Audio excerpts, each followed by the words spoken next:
It's actually in the interests of the consulting company to go slower. It's actually in their interests to invent work, to create more complexity, to make things look really hard, because then they're going to have to, it's hard. And now I'm going to have to spend even more time doing this, but we'll get paid more. So that's not set up for success. Then the other flip is the reaction was the CFO said, we've got to stop spending this ridiculous amount of money on consultants. We need to get our arms around this. We need to lock them down to a price. So we have these big fixed price engagements where we get into a room and we write down everything that we think that we need, and then we'll lock them in. The consulting company will probably put a huge risk premium on, so they'll charge even more for this fixed price. The problem is, you don't know what you don't know. All sorts of changes are going to be needed because you're trying to plan for something at the worst possible time at the beginning, because complexity needs to adapt, it needs to change, it needs to react to feedback. I just don't think either of those models have worked. Thanks for having me. So my name is Tim Beattie. I'm based in the UK, from Belfast in Northern Ireland originally. I currently live in Winchester in the south of the UK. I'm on a mission to completely rethink how consulting and professional services should be delivered and can be delivered in this modern era. I've grown up in consulting. I've spent 25 years working for big four consulting companies, for companies like IBM. I've also worked for small niche boutique consulting companies. I've been on a mission to make it better ever since I started. I've just seen lots of inefficiencies. I've seen lots of waste in the way consulting services are sold. And I think with technology and modern ways of working and modern ways of engagement, there's a much better way consultants and people in professional services can deliver value to their clients, and for it to be much more measurable and impactful and recognizable. Tim, what was the moment that you chose this career path? Like where I I've always had my feelings about consultants. I've done Yeah. consulting work. Like what's wrong with the legacy model, and like how do you come to that insight? Yeah. When did I have the realization? Quite early on. I was a young graduate consultant working for a big four consulting company. And I remember working on huge, big, complex systems integration programs for massive companies, right? And these companies would bring in armies of young graduates and armies of people, just say, throw people at it. And specifically remember 21, 22 years ago, maybe, at the Christmas party of my work stream. And I was sitting there with all of my colleagues who I've been working with maybe 2 years at that point on the same project, the same program for the same client. And it was our Christmas party. And I thought back to the Christmas party we'd had the year before. And I thought, what have we done since the last year's Christmas party? We're actually in the same location, the same pub in England, in Winchester. But what have we done in the last year? We've all worked together. What have we delivered? All we've done was documents. We created documentation after documentation, designs, PowerPoints, high level designs, detailed designs, change request after change request to change the designs. And nothing had gone live. We'd barely even written any code at that point. It was a big IT program. I just thought, there's got to be a better way. Like, this customer was paying like around $1 million a day or something on consultants. And all we've done was still, and I just thought, there's got to be a better way. And I was still quite a young grad, naive, and I thought, I guess the leaders and the partners and the execs, they know what they're doing. I remember thinking then, there's got to be a better way. So I've been on this mission ever since then, that the traditional way of engaging a massive consultancy to come in and deliver a change program is completely overpriced and full of waste, full of holes, full of gaps that needed to be plugged. Yeah, I this reminds me of Christopher Nolan's biography, where when he got the gig for The Dark Knight, he was essentially like he essentially wanted to maintain control because he knew that like the studio system encouraged waste. Yeah. And he has this really cool setup where he bought the house behind his house and then turned that into his production studio. So his commute is just walking from one backyard to the other.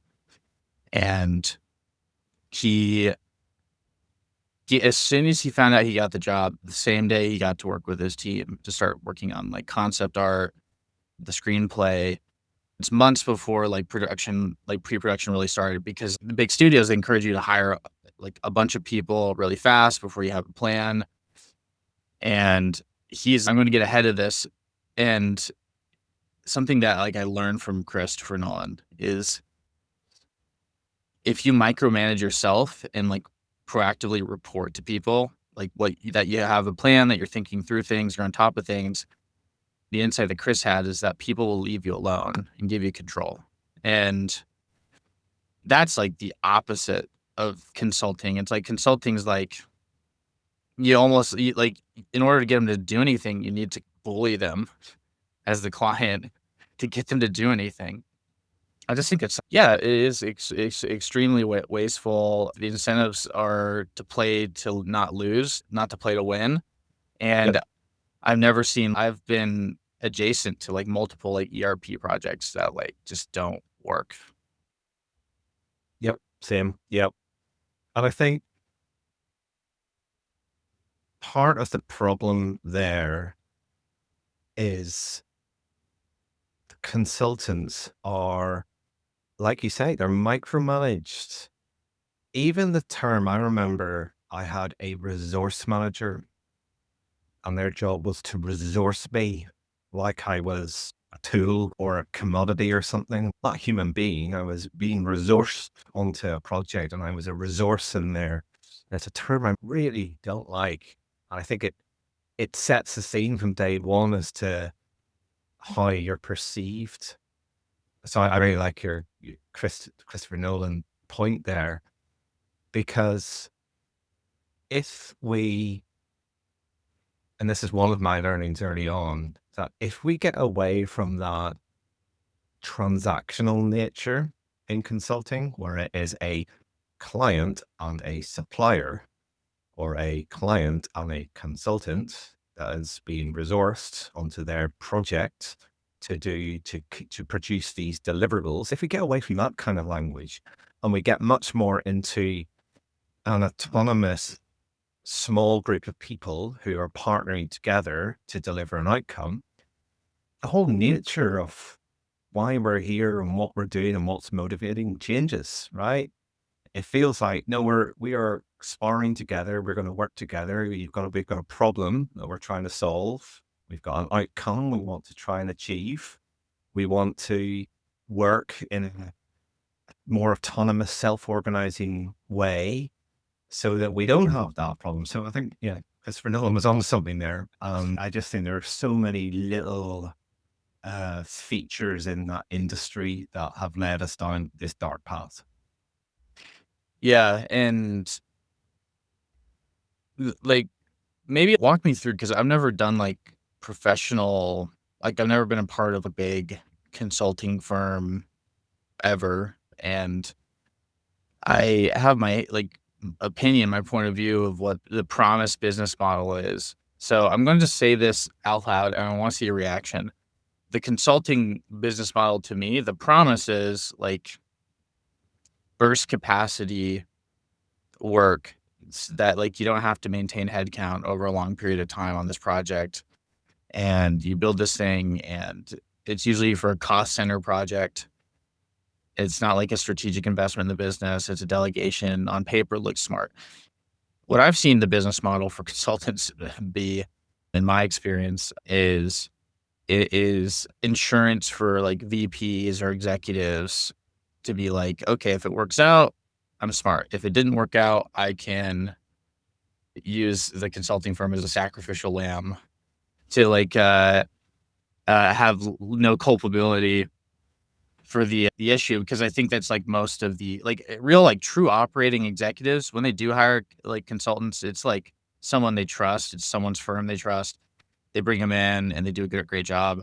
But like a lot of executives, Charlie Munger and Warren Buffett, I think were known to say that, hey, if we like complement your business, that's a big deal because most businesses are operated like at the average level are mediocre. And so like most executives are just like, cool, we need an ERP system. But they don't really care about the details. They have the access to the budget to hire consultants. They want to seem important. They're worried about optics, and it usually doesn't work out that well. That seems like a root cause of this is why bad habits are being encouraged in consulting is that as well. But do you think that, and yeah, this is a podcast where I'm known for long setups. I apologize, but yeah, thank you for being patient with me. Do you think Uh, that you can change the way you operate as a consulting firm and still have clients like that and still do a good job? yeah. So first of all, I think your optics are spot on. I often hear this term, no one got fired for hiring X, IBM, Accenture, McKinsey, Baines, whatever big, well-known consulting firm. No executive got fired for bringing those guys in. And in essence, I think it's what are they doing there? They're throwing money at risk. They're thinking, oh, this is a bit scary. This is a bit dangerous. I don't think I want to try and take this on. So I'm going to hand it to these other guys here and I'm going to throw lots of money at them.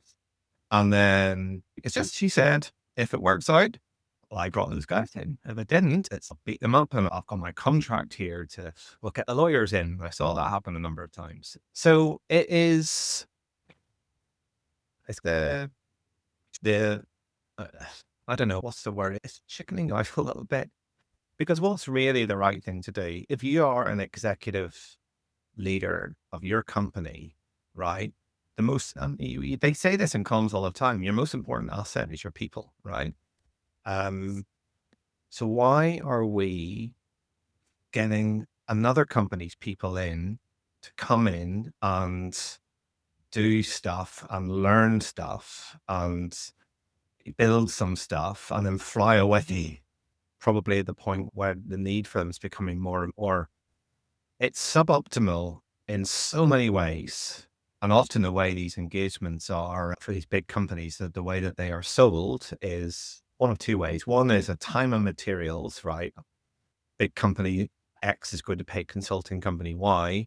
They're just going to bill them by the clock. So every day they spend, we'll charge you more money. The more money they spend, it'll just get passed on. That doesn't work because let's think about that. It's actually in the interests of the consulting company to go slower. It's actually in their interests to invent work, to create more work, to create more complexity, to make things look really hard, because then they're going to have to, oh, well, it's hard. And now I'm going to have to spend even more time doing this, but we'll get paid more. So you say, yeah, that's not set up for success. Then the other flip is, and the reaction was where CFO said, we've got to stop spending this ridiculous amount of money on consultants. We need to get our arms around this. We need to lock them down to a price. So we have these big fixed price engagements where we get into a room and we write down everything that we think that we need, and then we'll lock them in. The consulting company will probably put a huge risk premium on, so they'll charge even more for this fixed price. The problem is you don't know what you don't know at that point. You're saying, well, I want you to go and build this huge system, this huge ERP. Then all sorts of changes are going to be needed because you're trying to plan for something at the worst possible time at the beginning because complexity needs to adapt, it needs to change, it needs to react to feedback. When the consulting company said, we'll just charge for every little change they ask for because we know they're going to need it. So I just don't think either of those models have worked. To your question, can this actually work in layman's terms? I think it can, but it needs behavioral and mindset change. So not throwing the ball over and saying, hey, can you build this? There are still amazing consultants out there. I am not having a go at consultants. I think they are some of the cleverest people in the world. That's how they've become a consultant, because they have become so experienced, so expert in what they do, What we need those people is not to do stuff for their clients. We need them to enable their clients. We need them to come in and collaborate with them and transfer their expertise and nurture and grow and enable the people inside the organization. That's what we should be paying consultants to do, not to do and then fly away and leave them holding the baby. And I think Yeah. so. I think it's a shift to enablement. And then the second thing is I think we've got to get cleverer on how we engage consultants. The T&M model broken, the fixed price for fixed scope model broken. We've got to find a way that gets us working towards shared outcomes so that everybody is focused on we are trying to fix problems. We are trying to deliver outcomes through enabling people. And when we all do that, everybody wins. Consultants should get paid Yeah. because of delivers. Organization wins because they've got these measurable outcomes that succeed. Yeah, I really like that. It makes me think about some advice I gotten that I think has worked pretty well from like the consulting model is that one, there's a really great book called Trusted Advisor that I was provided, which is really just about like how do you like reposition yourself as a consultant? I guess I'd like to focus on, hey, consultants, you can't control who your clients are. Sometimes they're not really thinking through like the engagement. They might be just using you as insurance to get If like the optics off them. That doesn't mean you can't do a good job and blow it out of the water. The Godfather movie was like this project no one wanted to touch. Really great TV series. Man, my ADHD brain's really going fast right now on the references to but the really great Paramount Plus TV show is called The Offer, and but in the it just talks about the making of The Godfather, and I think it's like one of the best ways. It shows like one of the best. It's like one of the best project movies I've ever seen because it shows what went into it. But like that movie made all those people, Francis Ford Coppola. Man, I can't believe I'm like forgetting who played Michael Corleone, but it made everybody's career who like were involved in that movie. That was like the jumping off point, and it wasn't a sure thing. And I think that like some of the best projects aren't sure things. One of the ways that you do that is you be a trusted advisor where your job is to be like, if you're thinking Game of Thrones, like you're the hand of the king. Like your job is to be your job is to be the sounding board, like chief of staff type person that like has it together, doesn't need to be checked in on. You're micromanaging yourself, like Christopher Nolan, and you are always reporting, like you're inundating them with updates. And with AI, this is super easy. And I've always noticed that even though like I might have a boss or someone that like I don't like really like riff with yet, or as long as I'm just showing that like I'm being completely transparent and accountable of my actions, I'm able to get good work done in spite of them not being like a very strong leader or having a strong vision of what needs to happen next. Like you told me about the beginning of your career, like the moment where you're like, there's gotta be a better way. Like now fast forward to the moment where you started your most recent venture. And what changed for you? Like what changed your mindset? You're like, oh, I'm young, I'm starting my career. I don't know what the better way is. What is the whole premise of how do you actually say that? Delphi. Yeah, Stellify. Yeah, so it's something what you're saying there about if you are open and transparent with your leader, even if you haven't blended or connected that well. If I'm open and clear about this is what I'm doing, this is why I'm doing it, this is Mm. progress I'm making, generally good things will happen because you get feedback of that transparency. You're rewarded. You should, if you communicate well on what you're doing and progress, then if it's a wrong thing, then sooner or later someone's going to tell you and you get that feedback and you can continuously improve. And I think that kind of philosophy of continuous improvement and inspection and adaptation and having feedback loops, little probes everywhere in your system of work has been the thing that has just grown and grown inside me. So when I had that first itch early on, I'm thinking, why am I spending years and years just writing documents? My probe, my little sensor went off saying, change something. You need to adapt something. And I thought then I need to go and work for a smaller, much more boutique consulting company. I need to work with smaller organizations, smaller teams. That'll be my answer. And it helped. It really helped. I did find the culture was very different. I felt the relationships were stronger. It definitely addressed that us and them problem that I felt. I learned some new techniques. 'Cause smaller, I think back then in the sort of mid 2000s, lots of the smaller companies were exploring things like agile and lean and DevOps and automation. So all of this great practices, which were music to my ears. If I fast forward then to more recently, maybe in the last 10 years, again, my little sensors, the probes in my continuous, is this working well for me? Could it be better? I hit this point where I thought, why is everything in consulting around project? Why are we forming everything around project teams? And I still felt I was a really passionate agile person by this point. I'd spent 10 years using agile principles and practices and frameworks. I was so bought into it. But the little voice in the back of my head said, "You're a dishonest agilist, Tim." They're saying, you believe in these high performing, long lived teams, product teams, but what you do is you assemble projects and these teams come in and then they leave. And I just thought, yeah, this is dishonest agile. So my adoption there, I went to work for Red Hat. I'm sure lots of people know Red Hat, great tech, open source technology product company. And their model was very different to consulting and services. It was all about enablement. It was all about leaving behind a high performing team inside the customer. Of course, using Red Hat products and technology so that there's something in it for them. But this felt for me a real, okay, I've now adapted into a much more honest, agile consultant who can deliver services in a meaningful way. Um, and in the last few years, since I set up Stellify, so the word Stellify means turn into a star or placed amongst the stars.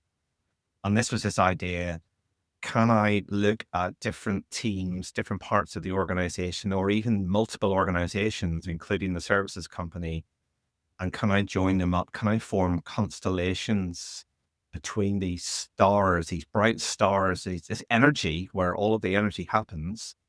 Really energetic team are ones that deliver great outcomes.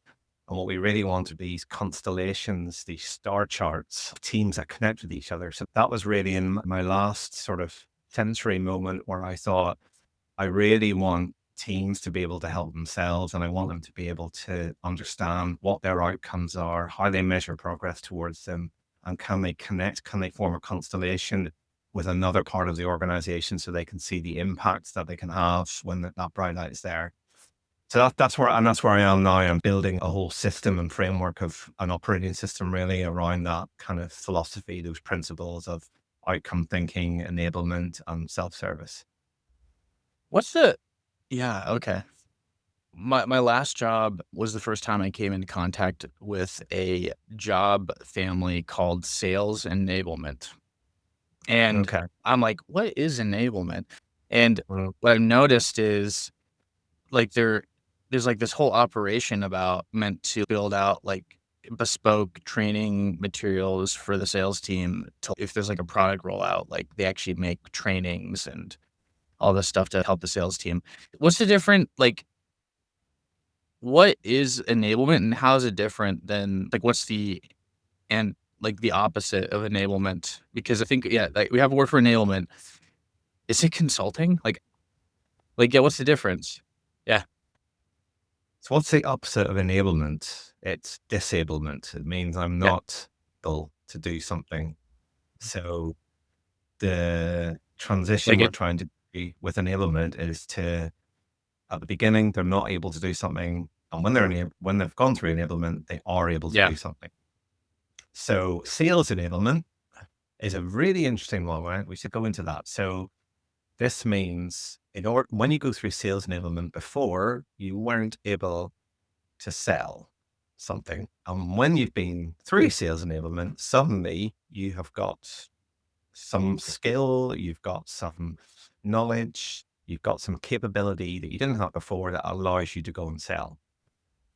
Now, I have come across a lot of sales team, particularly in product organizations, where the pre-sales team go through sales enablement. And what are they taught? They are told this is how to go and present our product to our potential customers. This is all its features that it does. This is the history of the product. This is how to run a proof of concept. Here's the really fine technical detail. And the salespeople, maybe it could be technical salespeople, could be account salespeople, they are then enabled to go out to the customers and share all of this stuff about the product. I have seen challenges with that because in many cases, they've become really good at it and they sell the product and they get the big congratulations, they get the check, they get the contract, they get the commission. And then the client starts using the product and it doesn't quite do what they thought it was going to do. And suddenly there's all these things that the client wants it to do that needed something else to happen. And there's this poor other team called customer success or onboarding, and they are suddenly trying to catch up with what the customer is trying to do. And often I've seen a lot of fingers being pointed at who sold this? Why didn't they ask the client? Why didn't they capture this?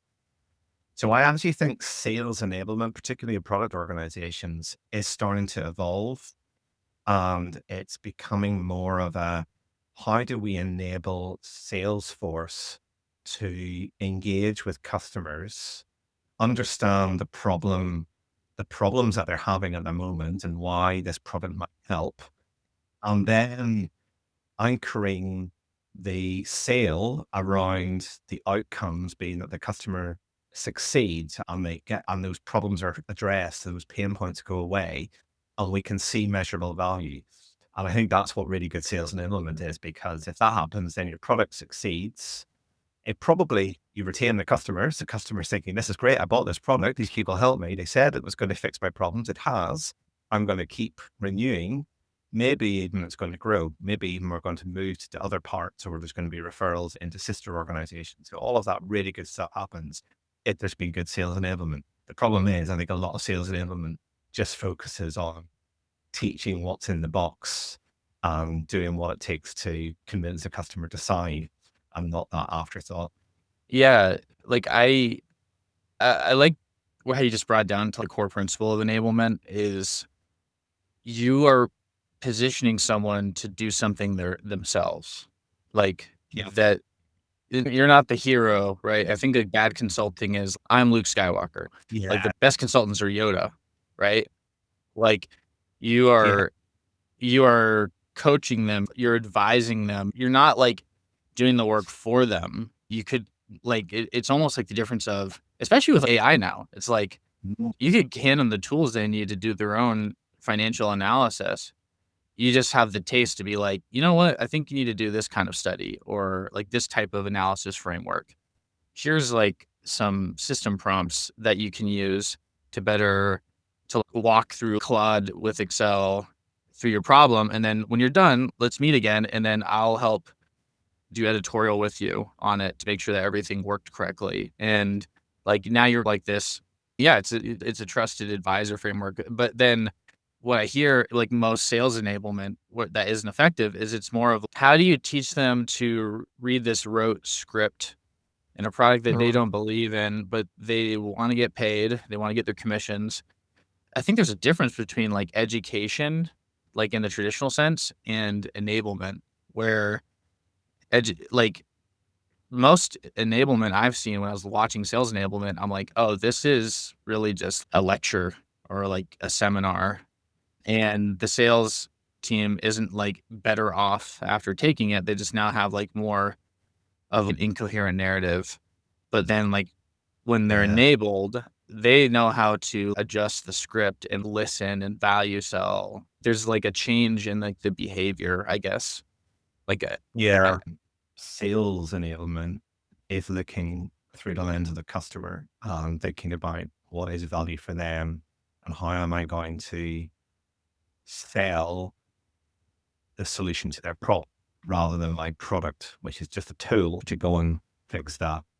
So You're right. And I think it's a huge opportunity to get rid of the unicorn hero Luke Skywalker salespeople or these, and whether it's sales or whether it's development or whether it's it's like for too long we have been reliant on these heroes, these individuals, and it's now more of a mindset and a philosophy.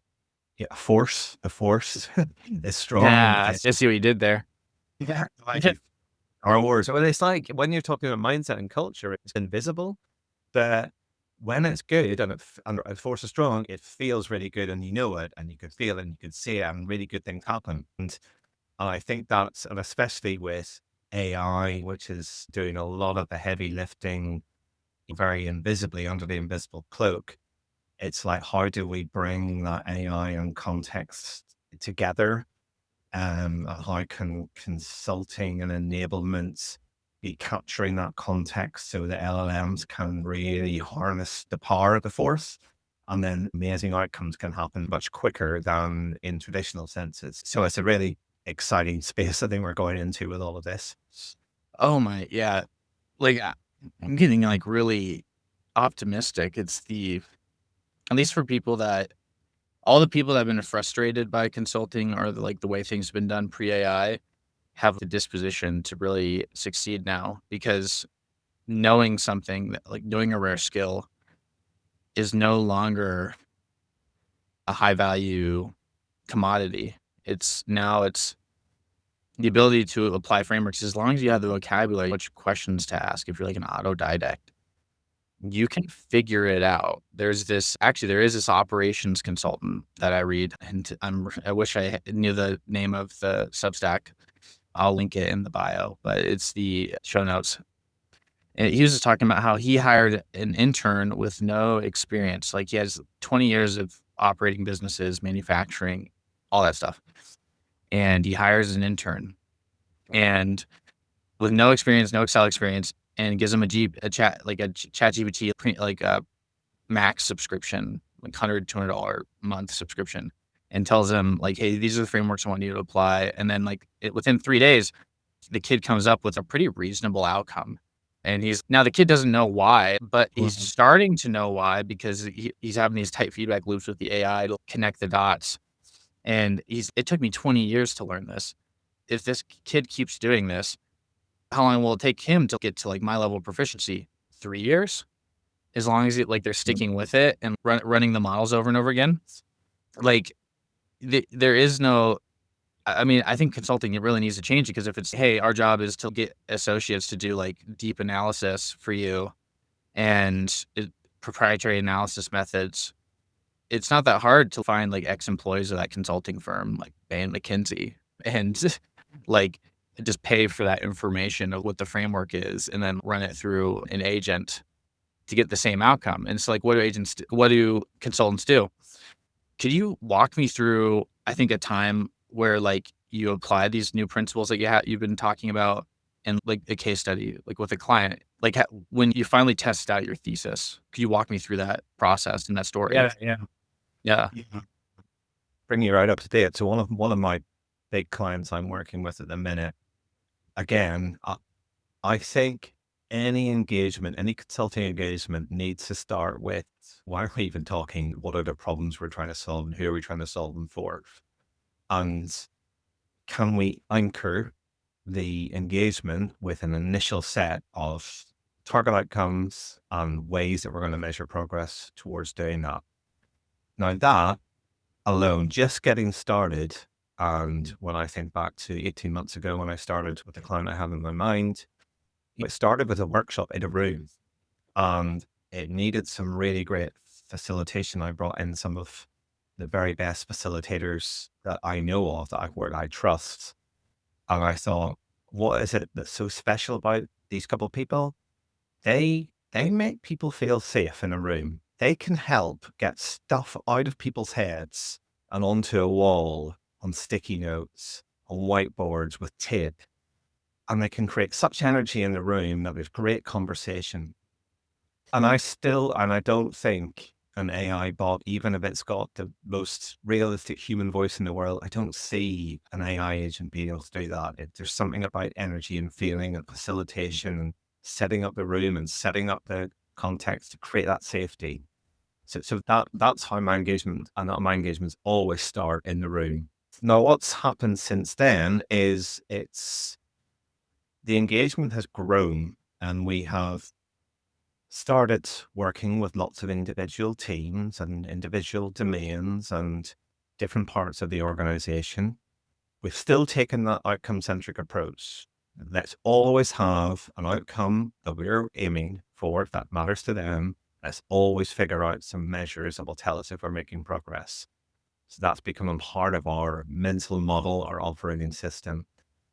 Now, the way AI has evolved with us and the experiments I've been running, which I think is starting to be quite interesting in how AI and consulting can work, is I have been capturing as much of those conversations as possible digitally.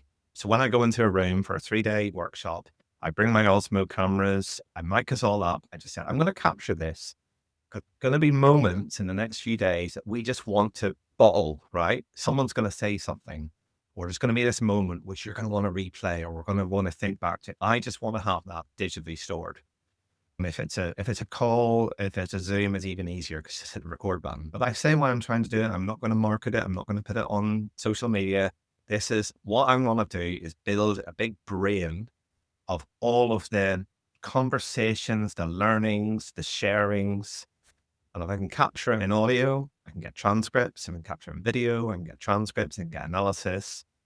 And then I have built a sort of a repository of the coaching asset, the assets that we're capturing with our clients, but also journaling my thoughts and my other coaches, my other consultants. We've been journaling day by day what we're thinking, what we're learning, what our blockers are.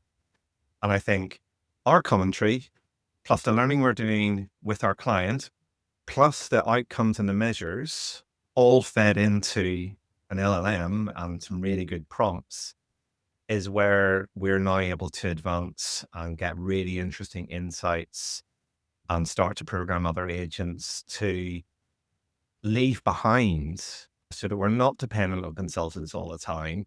But the IP that the consultants brought has got out of people's heads and into data sets that can then feed the LLM. So that's what I've been experimenting a lot with my own clients. And I'm now working with some small boutique consulting companies who are trying the same sort of ideas. I think it's really interesting because what I'm trying to do, I'm trying to reach outcomes quicker. I'm trying to move needles that matter to the clients quicker. And I'm trying to use as much data as possible to be transparent about what we're learning and how we're learning it.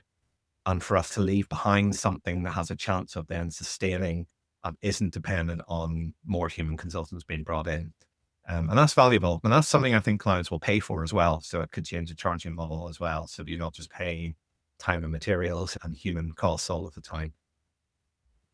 Yeah, it's almost RAG as a service, true augmented generation systems for guests who are just tuning in and don't know what that concept is. It's yeah, you basically create like the second brain. Like since AI got good, I think it's like a very fantastic use of AI. Since AI has gotten so good, I have been documenting more because I'm like, oh, there's no way humans are going to read this much documentation. That's why people like have anti-documentation cultures in the first place. Is like I spent all this time on this document, no one's going to read it.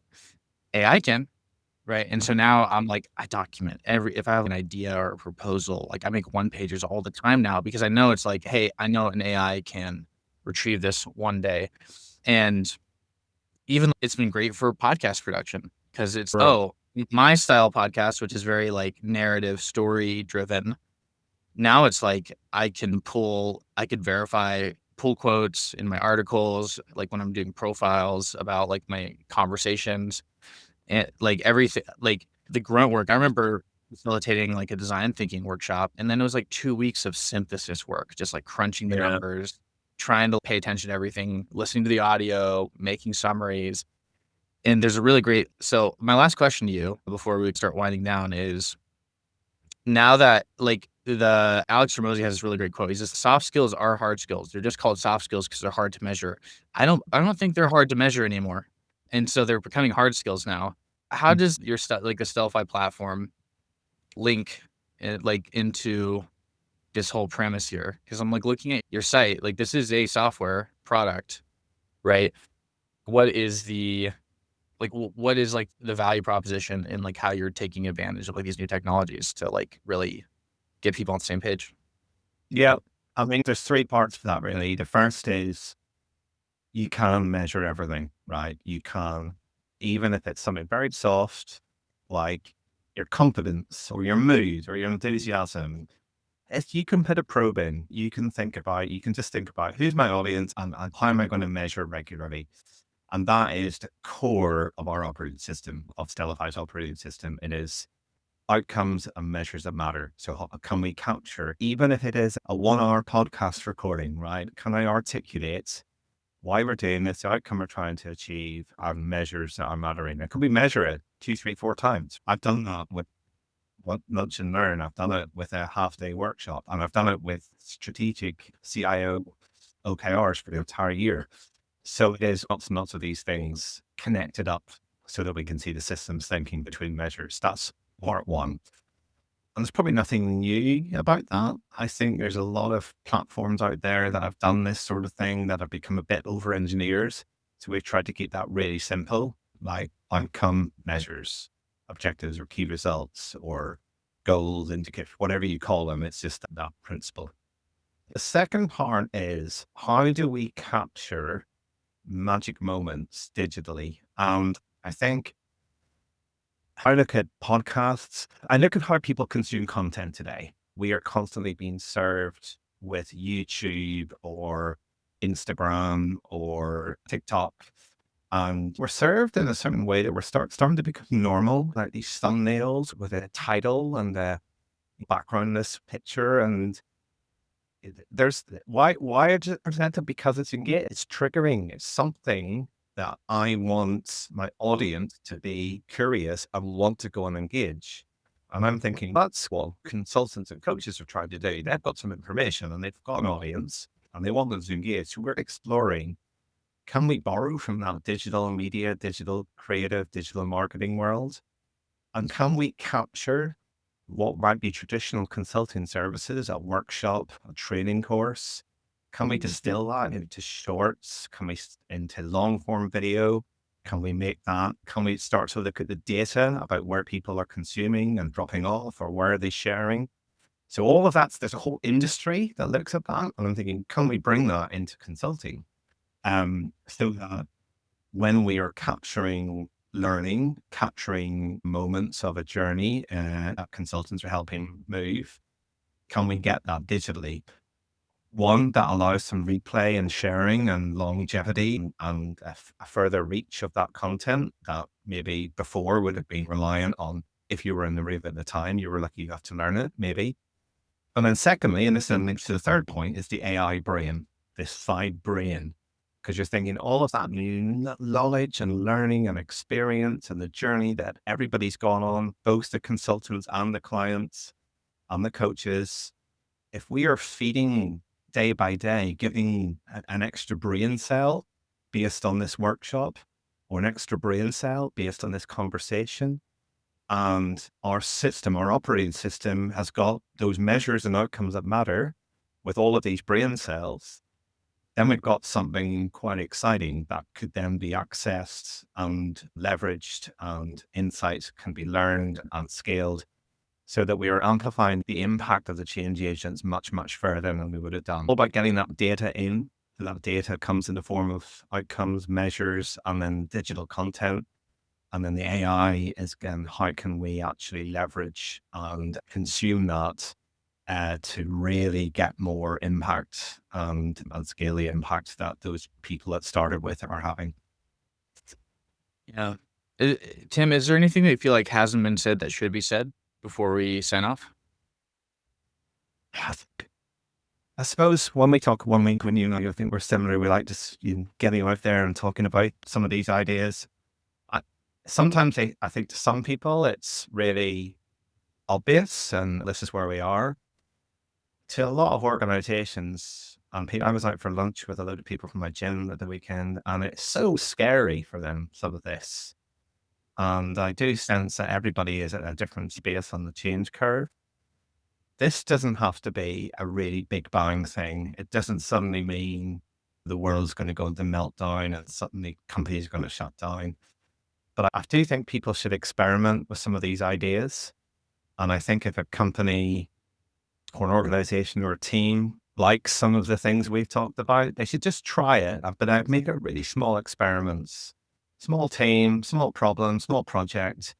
Let's try and do it this way. And our platform is completely free to try that out. So if you want to go and set up your teams and put in your measures and your outcomes and start to capture some of your content, I'm more than happy because I want to learn from teams that want to try this thing out. So this doesn't have to be a huge change project. It could just be a little experiment that people try on the side. And that's probably the one thing I would say. Don't think it's too big a thing. Just a small change to try something new. Yeah, so I think it's a great way to tie up this conversation. The cost of failure is so low in knowledge work right now that what's the worst that's going to happen? Yeah, maybe you don't collect all the insights, or maybe you didn't prompt the model correctly, but just try it out. And also that you have a pretty competent intern in the form of these models where it's, hey, what's like the schlep work, like the grunt work that you don't like doing that makes corporate America suck, like comms memos, and try to automate that process through like a brain dump voice memo, have it organize like a weekly update template to your boss. Just try something out. Because as you start like delegating these kind of like repetitive, low impact tasks, but they're like taking your vitamins, giving weekly updates proactively for a bunch of weeks is great. Maybe 1 week, it doesn't matter, but it's all these like vitamin tasks that like have been underserved by products historically that like you could start having a healthier work hygiene because of this. So I think that's really great. And yeah, if you guys want to try out Stellify, it will be in the show notes and also the article attached to this episode. Tim, also, how can people find you? Yeah. So I'm pretty big on LinkedIn. I like to post a lot on LinkedIn. It's my daily therapy to get things out of my head and put it on LinkedIn. And I love feedback and discussions. So yeah, I'm on LinkedIn. Tim Beattie, Beattie. Stellify is the name of the company. It's spelled STELLAFAI. Yeah, the platform I mentioned is completely free. No sign up charges, no credit card. You can go play with it. You can also book time with me if people want to have a one-on-one and have a chat. I love talking about this stuff. Would love to continue the interaction. Tim, thank you so much for coming on the show. You have a good one. Thanks for having me.